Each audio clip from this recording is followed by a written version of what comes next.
I review a lot of tech, and if there's one thing I've learned, it's that most gadgets don't survive the honeymoon phase. So these are the 5 tech products I regret buying, and the 5 I'd immediately buy again if they disappeared tomorrow. With that said, some of these picks might surprise you, so let me know if you agree or disagree. Let's start with the most expensive regret, Apple's Pro Display XDR. And look, it is still a beautiful display. The design looks incredible on a desk, the 6K and color reproduction are amazing, and the image quality is solid.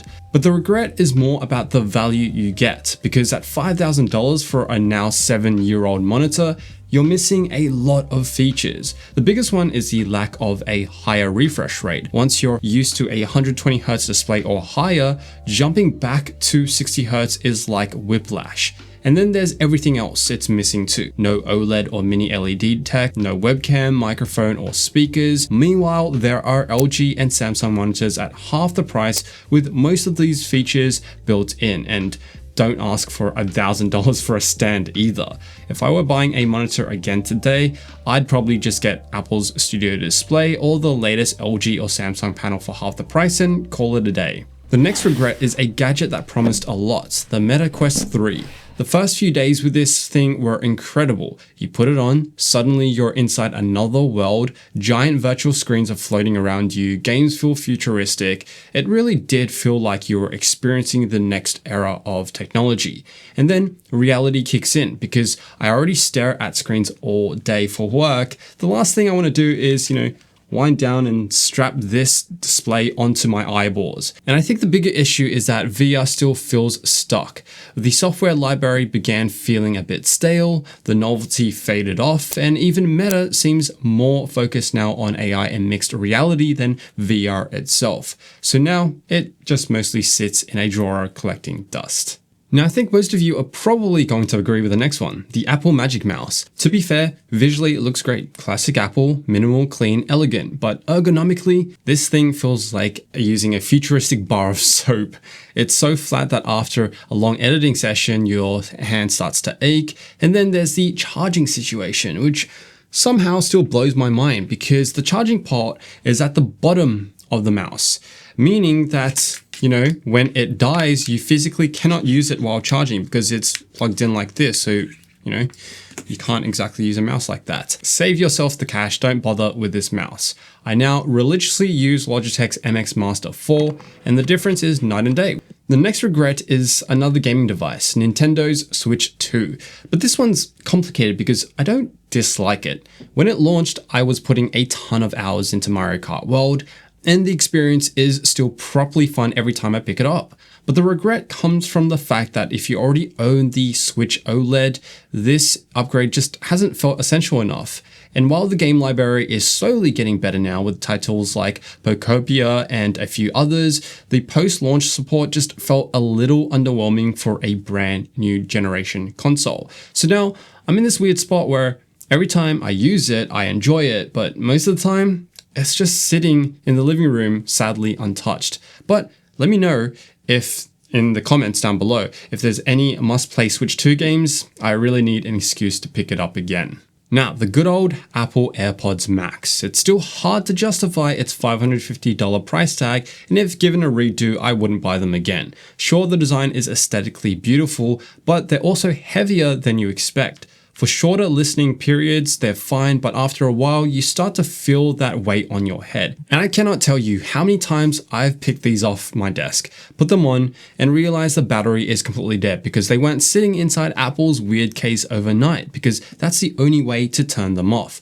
But the real nail in the coffin is that there are just so many good audio products at way lower prices. Which brings me to the earbuds I've been reaching for a lot more recently. For transparency, Anchor Soundcore is sponsoring this segment of the video. These are the new Liberty 5 Pro and Liberty 5 Pro Max, and they both even hold a Guinness World Record. What's interesting about these is that Anchor built their own audio chip from scratch for these, the THUS chip. The adaptive ANC is a highlight, adjusting on the fly depending on how your environment is, and I'd put these right up there with the Bose QC Ultra and AirPods Pro. Sound quality is also seriously good for its price. They support LDAC and Dolby Atmos with head tracking, and there's a personalized sound profile in the app that tunes the audio to your specific hearing. But where these really stand out is call quality, and this is where they apparently hold that Guinness World Record for the clearest calls in a TWS earbud.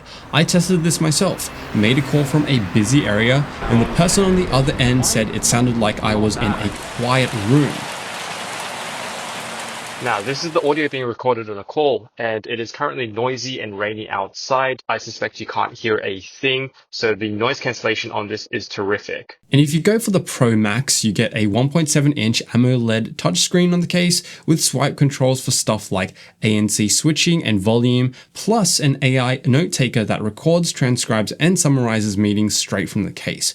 Soundcore's offering a 30-day trial so you can test them both out against whatever you're currently using. Links are below if you're interested. Now, moving on to the tech I absolutely love, and this one might be one of my favorite purchases ever, the Apple TV 4K. It's basically a premium streaming box that turns your TV into a much faster, smoother, and more Apple integrated smart TV. I use it every night for YouTube and streaming apps, and the experience is just so much nicer than practically all stock smart TV interfaces. UI is smooth, super intuitive, and visually satisfying. And the Apple ecosystem integration is a huge part of why I love it too. Instantly connecting AirPods, filling out your password with Face ID on your iPhone, or using your iPhone as a remote. Although the Siri remote is still the best TV remote I've used, it's just one of those products that quietly does its job really, really well every single day and continues to improve with consistent software updates. And while there has been rumors of a new Apple TV coming for what feels like the last decade now, honestly, the current one is still so good that I wouldn't hesitate buying it today. And what pairs perfectly with the Apple TV is the LG G4 OLED TV here. This is genuinely still the best TV I've used 2 years on. The brightness on this thing is eye-searing at night, and the contrast, the colors, the black levels, everything just looks insanely crisp and cinematic. And for gaming, the 144Hz panel is unbelievably smooth. I've had plenty of movie and gaming nights with friends and family on this thing, and it gets a lot of use every week. It also looks incredible mounted on a wall because this thing is quite thin. Like every time I walk past it, I still have the moment of how is a TV panel this thin now? But my only regret is honestly not going for something bigger than the 77-inch model. And now that the newer G6 models are starting to roll out, you can actually find the G4 for some really solid prices, which makes this a great buy. The only thing I'm still not a fan of is LG's software experience, which is exactly why I use an Apple TV 4K. Next up is the Oppo Find N6, and it's hands down the best foldable phone I've used. I use it as my work phone, and the extra screen space is just way more useful than I expected, especially because the crease is barely noticeable now. It opens up to what feels like a full-on tablet experience. And what surprised me is how much it changed the way I multitask, because the whole Oppo multitasking system is also just really polished. It feels like the software was actually designed around the folding display instead of just stretching normal phone apps across a bigger screen. And hardware-wise, this thing is top tier. Performance from the Snapdragon 8 Elite chip is amazing, great battery life that lasts a day, and of course, the Hasselblad cameras. I've taken photos on this thing where I genuinely had to double check they didn't come from my actual camera. Oppo is doing amazing things in the mobile photography space. The only catch is the price. Foldables still sit firmly in that, this is definitely a luxury gadget category, but if you are looking into a foldable in 2026, this is the one that I recommend. Next one is simply the Kindle, and it's definitely one of the most practical pieces of tech I love. Having an entire library of books in something this thin and lightweight is genuinely underrated until you actually live with it for a while. I use this thing everywhere, flights, cafes, bed, traveling, and somehow it still looks basically brand new. But the biggest reason I keep reaching for it over physical books is this e-ink display. It's incredible because if I want to read in bed at night or on a dark flight, I can do it comfortably without turning on lights or blinding everyone around me with an iPad screen, for example. And I also appreciate being able to highlight and then cross-sync and then save some notes and come back to it later.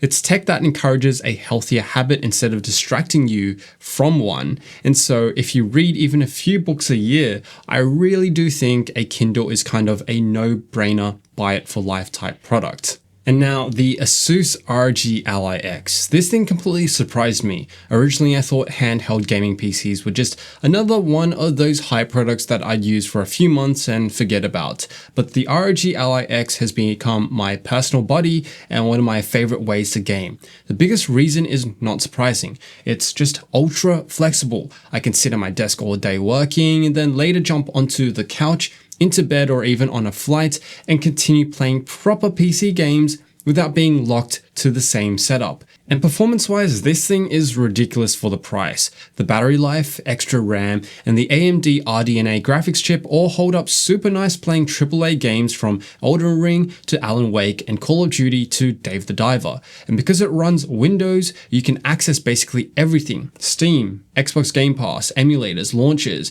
It's chaotic in the best possible way. So I'm curious, what tech do you regret buying yourself? And what's that one piece of tech you'd never give up outside of your phone?